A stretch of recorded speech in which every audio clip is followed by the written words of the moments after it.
Throughout history, humanity has devised some of the most brutal and terrifying methods of execution. From ancient civilizations to the modern era, the death penalty has taken many forms, each more gruesome and agonizing than the last. These punishments were not just about taking a life. They were designed to inflict maximum pain, break the spirit, and serve as a chilling warning to any who dared to defy the law.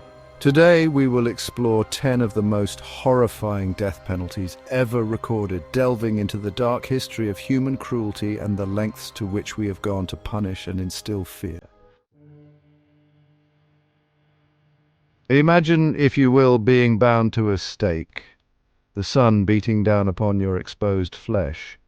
The crowd, a sea of faces, their expressions a mixture of morbid curiosity and grim satisfaction.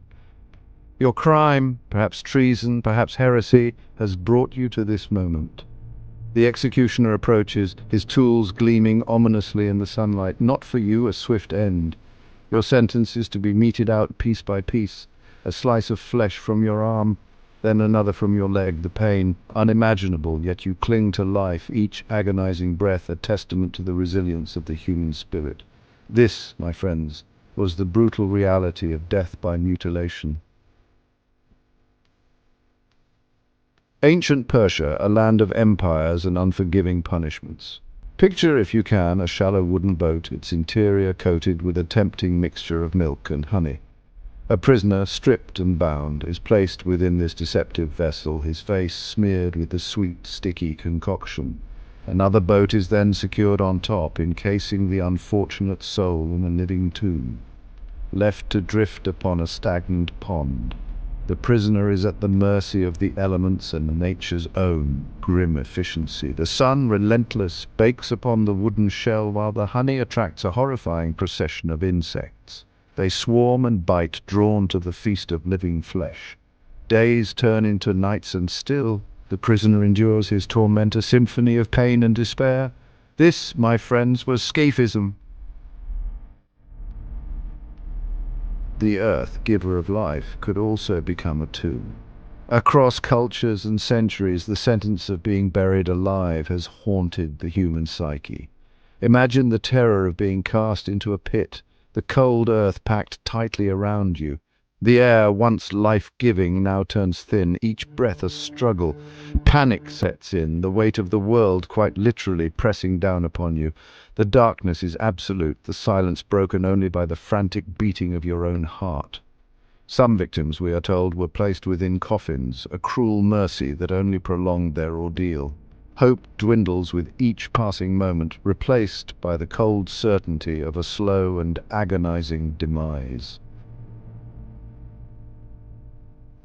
Chapter 4. The human skin, our shield against the world, could also be the instrument of our demise. Imagine, if you can, the searing agony as a sharp blade bites into your flesh, peeling away your skin like the rind of a fruit. This was no swift execution, but a macabre spectacle, often carried out in public squares, the screams of the condemned echoing through the cobblestone streets.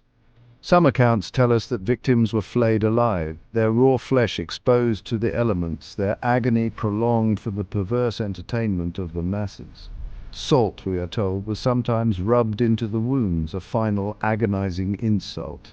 This was a death designed not only to punish, but to horrify, to serve as a stark warning etched in blood and pain.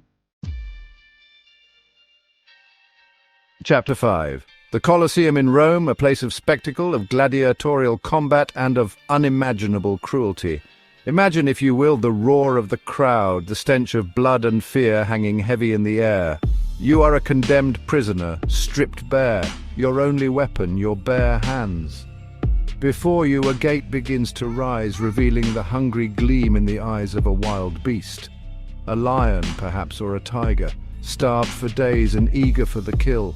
This was the fate of the bestiari, those unfortunate souls thrown to the mercy of wild animals, their deaths a grotesque form of public entertainment.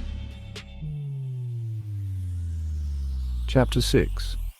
In the ancient world, the elephant, a symbol of power and majesty, was also an instrument of death. Imagine, if you can, the ground trembling beneath your feet as a colossal elephant. Its tusks, reinforced with iron spikes, charges towards you. Its massive foot, capable of crushing a human skull with ease, descends upon your body, the air driven from your lungs in a gasp. Sometimes the elephant would be goaded into prolonging the suffering, tossing the victim into the air with its trunk, a gruesome plaything for the amusement of the crowd. This was a death that combined brute force with a chilling display of animalistic power. Chapter 7.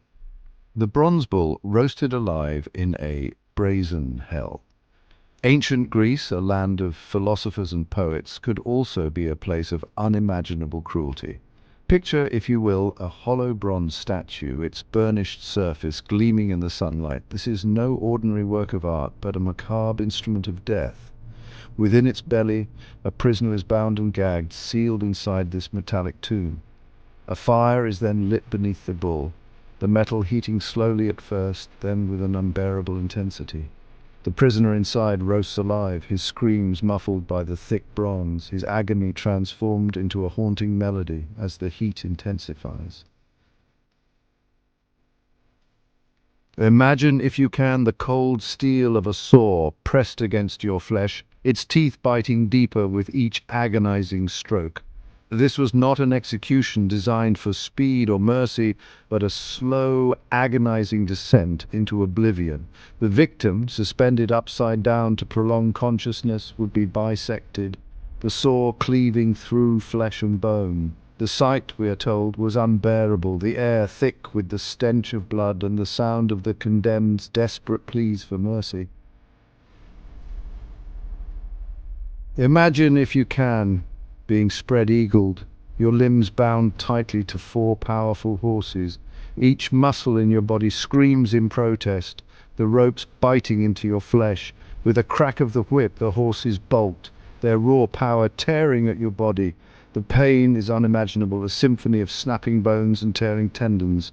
This ancient method of execution, known as being drawn and quartered, was designed not only to kill but to utterly obliterate the victim's body, a gruesome warning to all who dared to defy the powers that be. The rack, the thumbscrews, the Iron Maiden, history is littered with instruments of torture designed to inflict unimaginable pain. But few are as chillingly efficient as the death table. Imagine, if you will, being strapped to a wooden frame, your limbs secured with ropes and pulleys. With each turn of the mechanism, your body is stretched, the ropes biting deeper, your muscles screaming in agony. Bones crack and joints separate, the human body pushed beyond its limits. This was a slow, agonizing death, a macabre spectacle of suffering designed to break the spirit and serve as a grim warning to any who dared to challenge the established order. These methods of execution are a grim reminder of the lengths to which humans have gone to punish and instill fear. While many of these practices are no longer in use, they remain a dark chapter in the history of human civilization. It is important to remember these atrocities, not to glorify violence, but to learn from our past and strive for a future where such barbarity is unthinkable. The capacity for cruelty exists within us all, but so too does the potential for compassion and justice. By understanding the darkness in our past, we can better illuminate the path towards a more humane and just future.